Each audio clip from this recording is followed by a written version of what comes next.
Hello everyone and welcome to the OC3D review of the Ryzen 3 1200 and 1300X.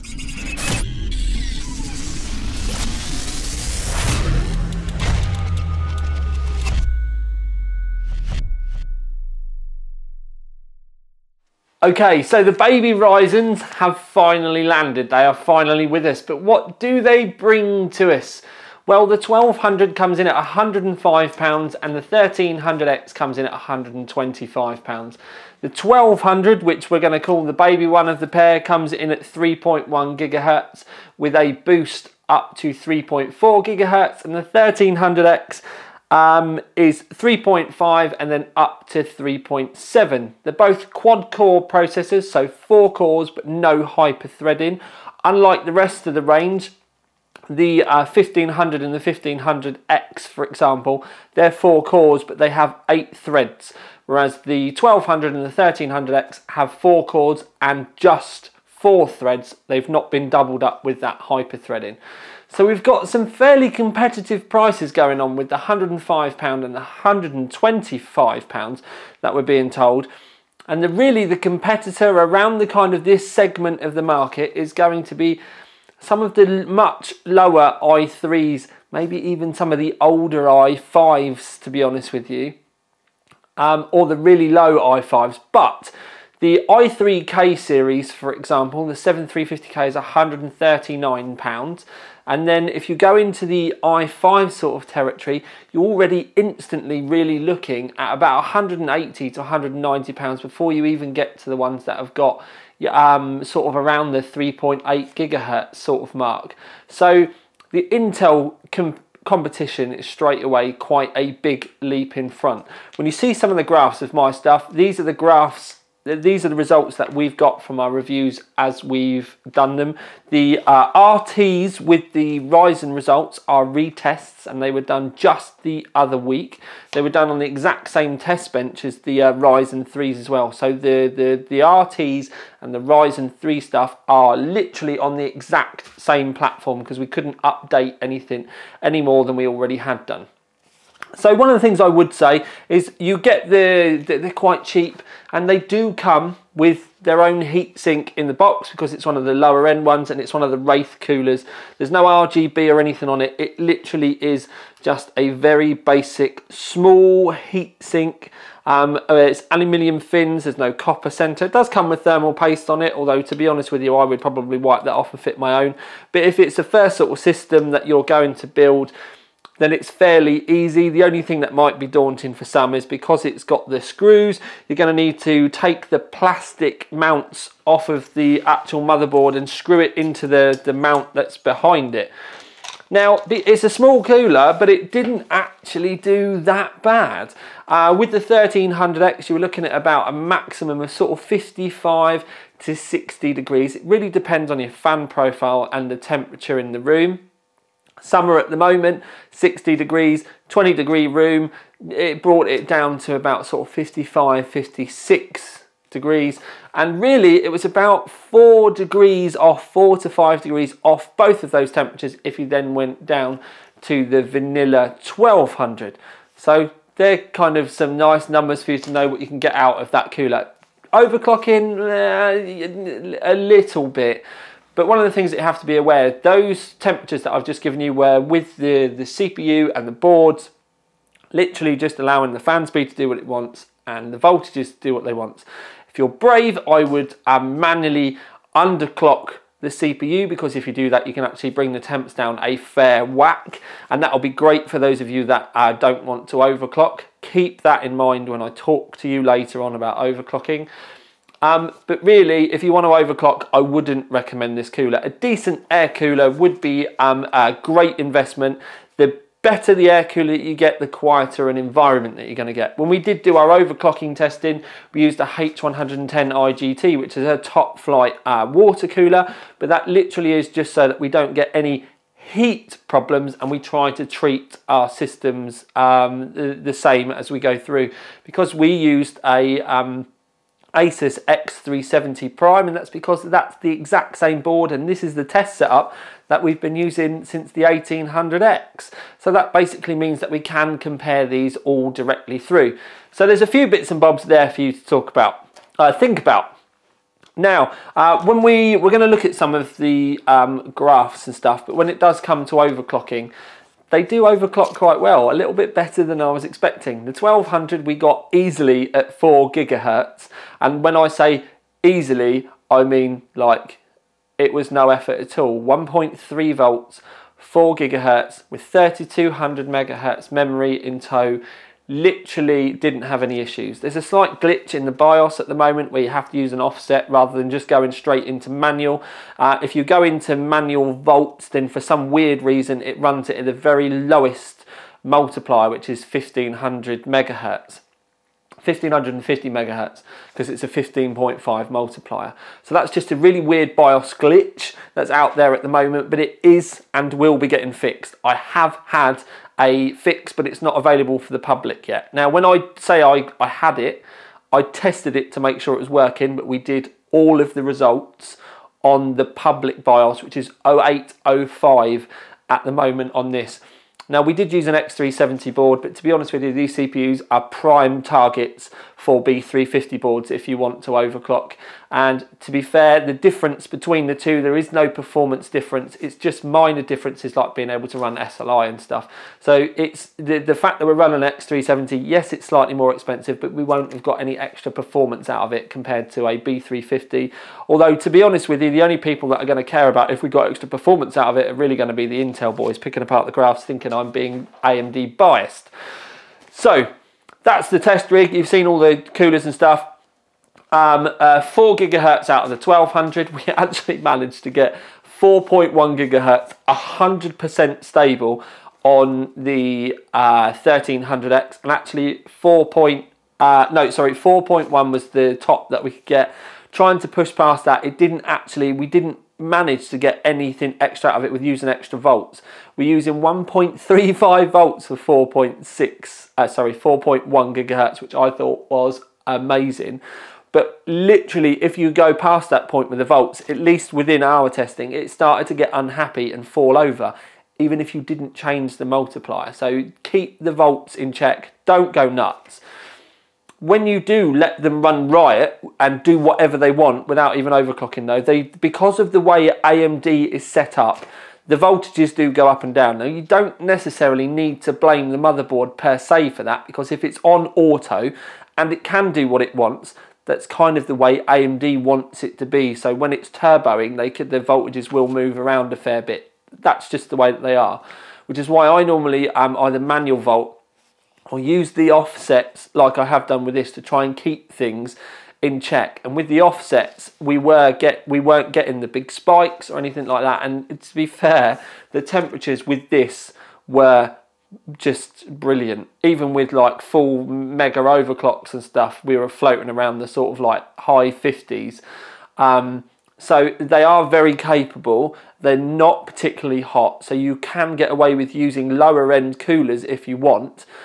But if you do use lower end coolers, you do need to make sure that you are doing those manual or offset volts, keeping an eye in hardware info or hardware monitor to make sure that you keep an eye on your V-core and stuff. So please do. It's one of those ones where you kind of do need to take hold of it. But we'll talk about the difference between the two CPUs once we've looked at the graphs and like. Now I'm going to flick through them quite quickly. Don't forget you can pause, but the most important thing is go and have a look on the OC3D website, because there are many, many more pages of graphs and tests that we've done there. And the stuff that we show in the video is kind of like a highlight to give you the kind of the cream of the crop and the idea. But if you're genuinely interested and you'll want to know about this stuff, or you're thinking about buying it, go and have a look at the website and have a look there, because we obviously do videos and written reviews. And then if you have any questions, we've also got the OC3D forums as well. Now we're trying a new email set up at the moment, because we have been getting some problems with you guys getting your validation emails. Because if you join the forums, you do need to get a validation email. If you've not got it and you've registered before, use the contact us link at the bottom of the OC3D website and I will manually add you. But if you want to go and join up now, hopefully we found a way that we can, you're actually going to get them in your inbox, and it's actually involving me paying so that you get your validation emails come through. But fingers crossed, we're working a way around it. Anyway, into the graphs. Cinebench, the first one up is the single threaded. Now the single threaded, it's all going to come down to core speed at the end of the day, which is why you've got the 1800X is going to be going near the top, because it's, or the top of the Ryzens, because it's got that much higher XFR boost. And that's really, these very single threaded stuff is only really the time that XFR is actually ever going to be any good, to be fair, because beyond this sort of kind of stuff, I don't really see the point in it. And it is literally to try and get the graphs to look a bit better in their favour, because, you know, the core speeds on the single threaded stuff is, it does sway in the Intel favour, because at the end of the day, they genuinely have a much higher core speed. When we go into the, this is the multi-threaded stuff. I mean, you can see here, you've got the 1300 at the bottom, and you can see a decent bit of a gap when you give them an overclock. It also does get you near the i5 6600K when you think about it with an overclock. And that's a very expensive processor when you think about it. That's a £250 part, so it's more than twice the price. But it does show you the importance of overclocking.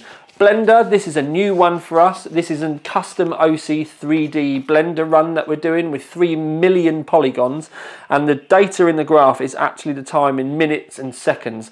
So you can see that with the 4K run, because we do a 4K and a 1080, you can see that it's 151 minutes for the 4K with the Ryzen 3 1200.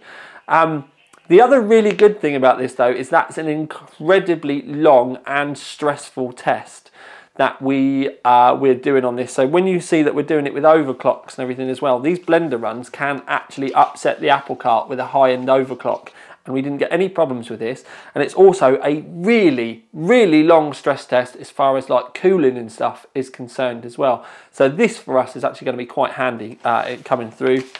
HVEC benchmark. Let's face it, there's quite a lot of us out there that like films. We may be legally downloading films and maybe want to re-encode them so that we can put them on our phone, or we get a certain file format, and with HVEC it can shrink the file size down without losing too much of the quality. So these kind of numbers are quite interesting for you as well. And really all this does is separate out the difference between cores, and that's it really, because as you can see, you've got the lower end ones at the bottom. They're just the ones with the less cores at the end of the day. Gaming, now this is quite an interesting one, and this is one that I would like you to sit and pay attention to, because with the stock stuff at the bottom, you can see that you've got the 1200, the 1500X, even the 7350K. But it introduced that overclock in, and you go from getting like 60 frames a second on the Ryzen 3 in Total Warhammer, but then you introduce that overclock in, and suddenly the 1200 with the overclock goes up to 74. So you get 13 frames per second more. Now don't get me wrong, the reason why we use the Warhammer benchmark, and these are average frames per second as well, so that's a big gap, not a peak. The reason why we use Warhammer is we know that that's one of the games that favours kind of, I don't want to say favours AMD, but it does favour the fact it is utilising cores, and you can see by that big jump forward that it does. The other one with the big jump is the Gears of War CPU render, and that literally is just CPU that it's doing. So it's an interesting number with both, but it actually does give us quite a nice comparison, because when you look at the 74 frames per second that you get with the 1200 overclock, when it goes right to the top of the graph, which is a 7900X overclock, there's actually 2.5 frames per second in it for almost 8 times the price. I mean, we're 8 times, what we're looking at, 100 versus 1,000. It's almost 10 times the price. Let's say 9 and meet in the middle. 9 times the price, and there's 2.5 frames per second in it. And the graphics card that we use for all of these, and have been for a few years now, is the 980. So it's a fairly kind of middle of the road graphics card. But as you can see with this, it's only really with those lower clock speeds that it then starts to suffer a little bit in some of the games. Nothing particularly massive, but a tickle on the old core does help a lot. Now, We've whizzed through because I am trying to be quick, because these are actually quite simple to review. In that we've got a lot of results, and you can go and see more of them on the OC3D website. But you've got the £125 and the £105. Now, I would say, to be honest with you, it's gamer's choice for both. In that this would make an amazing basic gaming system. Get yourself a B350 board, some 8GB of memory maybe. If you can afford it, you can go 3200 megahertz like we have been able to use in this. But for our stock tests, we were using 2666. It really comes down to your budget. One of the things I would say is that if you're going to be running it as stock, you can get away with using the cooler. If you want to drop your temperatures down even more, you're going to need to make sure that you're manually setting volts. Overclocking, don't think you should be overclocking with the standard cooler on either of them from a personal point of view, and that's plain and simple down to the fact that you can get much better coolers for not a lot of money out there now. Doesn't even matter if you get yourself at one of the older ones, if you get something with the AMD tabs, that so rather than using the bolts like this, if you get something that uses the AMD tabs on the board, you can buy some of the old coolers, maybe even get a second-hand one from eBay, because this kind of platform is going to be about saving money. And really, you save money where you can, and spend your savings on your graphics card, because that's really where it's going to come into play. Now, if you're going to get the 1300X, I would say if you want the... No, let's do it the easy way. You'd only buy the 1300X if you want to leave it at stock, because if you want to overclock and you're not afraid of the BIOS and you like to have a fiddle, or you know that you just like to eke out the extra free performance, don't bother with the 1300X. Buy the 1200, save the extra 20 quid, even if you spend that on a slightly better cooler. Get the 1200 and then overclock it. You don't need to go crazy with the volts, and it will perform really, really well. And the reason why I'm saying this is because, in all honesty, if you said to me, Tom, it's going to be the 1200 at 4 gigahertz, or pay an extra 20 quid and get another 100 megahertz out of it, but then you're running slightly higher volts, you're going to need to know what you're doing within the BIOS a little bit more. You will need to spend more money on cooling, because that extra fifth of a volt, that extra 0.5 volt, it will make a difference to your temps at the end of the day. It's hard to see when we've got a massive cooler like this, but I'd say go for the cheaper one and overclock it, because it's not really enough in the graphs, I don't personally think, to validate, especially for gaming, which is what we're on about. I don't think it's enough to validate paying that little bit extra.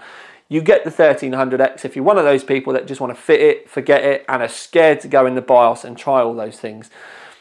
Obviously, if it's just about numbers and stuff like that, but you need to also remember the silicon lottery, and you might not end up being as lucky as me, or my 1200 might not have been as good as some of the ones that you might have got. But anyway, my personal, based on the results that I've got with mine, 1200, buy it and overclock it. 1300X, only buy it if you don't want to overclock and you just want that extra 300 megahertz, which is what you're going to end up getting. But what you need to remember is, if you do get the 1200 and you're going to overclock it, you're going to push past what that will have done anyway, and you're going to save yourself a little bit of money. So that's really where it comes down to. In the 1200, I would give the Value for Money award and the Gamer's Choice award.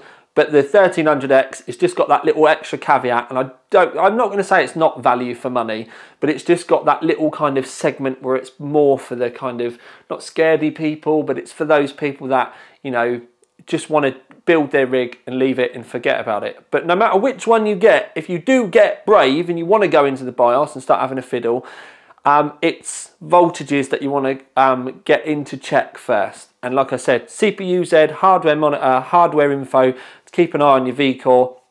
Whether you use an offset or a manual, that will be a great way to bring them down so that you will get lower temperatures, which will mean lower noise. And it's probably going to mean that your rig's going to last longer as well. And the closing thing, if you're worried about BIOS and all that sort of stuff, if it doesn't post, all you need to do, as in posting it doesn't work anymore and you think you've broken it, take the power cable out of your rig and then just take the battery that's on the motherboard out for 10 minutes or so, pop it back in, and it will start up again like it's a new system. Anyway, if you are building a new rig, t-shirt's on for a reason. You can have a bit of a chuckle at that. I ended up getting it because I saw Johnny Guru Bought one not so long ago, and it's a mantra for me. I would say this for everyone. But anyway, this has been the OC3D review of the Ryzen 3 processors. Let us know what you think underneath. Don't forget what I said about the OC3D forums. We'd love to hear from you. But for now, at least, this has been the first time I'm going to say Tiny Tom Logan out. Ding! Got a ding.